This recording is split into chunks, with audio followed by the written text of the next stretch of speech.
Let me tell you about a town that doesn't exist anymore. It had a post office, a school, 4th of July parades. Now it's a ghost, a name erased from the map, paved over by a government that wanted you to forget it ever happened. This is the story of Times Beach, Missouri, a town built on dreams and poisoned by a lie.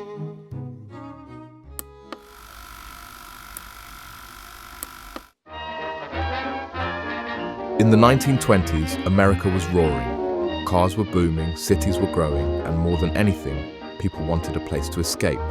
So in 1925, the St. Louis Times came up with an idea: buy a 6-month newspaper subscription, and you'd receive a tiny plot of land, about 20 by 100 feet, in a new town they were building just outside of St. Louis.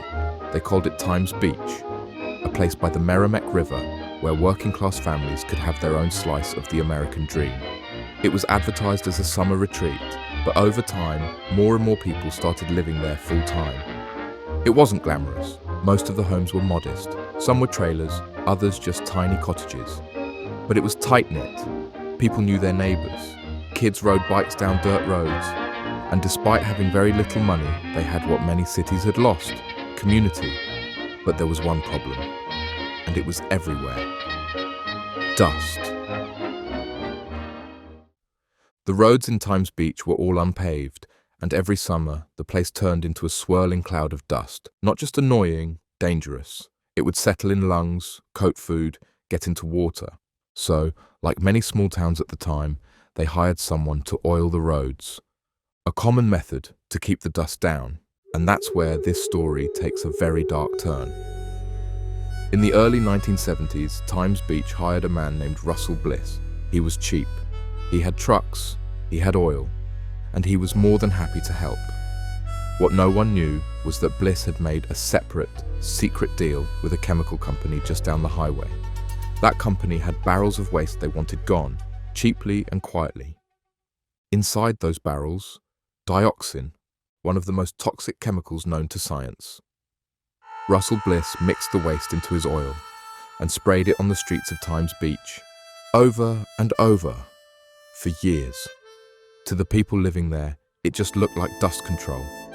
But what they were breathing in was death. Dioxin doesn't smell, it doesn't taste, it doesn't even kill you right away. But it builds up in your system, especially in children. It's linked to cancer, liver damage, immune system failure, and birth defects.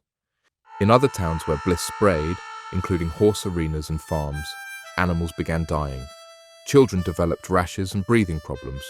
Some pets bled from the nose. The Centers for Disease Control took notice, but nothing was done. Meanwhile, Times Beach continued to grow. By the early 1980s, it had over 2,000 people living there, and no idea what was under their feet. Then, in December of 1982, Times Beach flooded. The Merrimack River rose fast, streets turned into rivers. Homes were destroyed, families evacuated to shelters. And that's when the government made its move. Just days after the flood, the EPA released a stunning report. Soil samples from Times Beach contained extremely high levels of dioxin. The town wasn't just waterlogged, it was toxic. Federal officials arrived. They told residents their homes were no longer safe, that it wasn't worth rebuilding, that the town needed to be abandoned. Most people were blindsided. They'd lost their homes to the flood, and now the government was telling them they could never come back. Some refused to leave. They stayed, protested, hoping someone would listen. But the story had already been written. By 1985, Times Beach was empty. The government bought out nearly every home in Times Beach. They brought in demolition crews. They bulldozed houses, burned contaminated soil, and built a giant incinerator to destroy what was left. By the early 1990s, there was nothing left. No buildings, no street signs, not even the name. Times Beach was literally wiped from the map.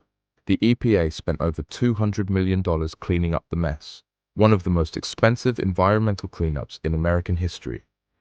And when they were done, they built a state park on top of it. If you visit today, you'll find picnic tables, a visitors center, and walking trails, but no houses, no memorial, no trace of the families who once lived there. Even the Welcome Center was once a roadhouse diner, one of the few buildings they left standing. There's a tiny room inside with some dusty photos of Times Beach, but unless you ask, you'd never know what happened here. And that's the point. No one went to prison. Russell Bliss was never charged with a crime. The chemical company, they paid a settlement and kept operating. The residents of Times Beach were scattered across Missouri. Some of them died young, others kept quiet. A few tried to fight back in court, but were drowned in bureaucracy. To this day, there's no official monument, no apology from the government, just a few archived news clippings and silence. Times Beach didn't vanish because of nature. It didn't die because people stopped caring.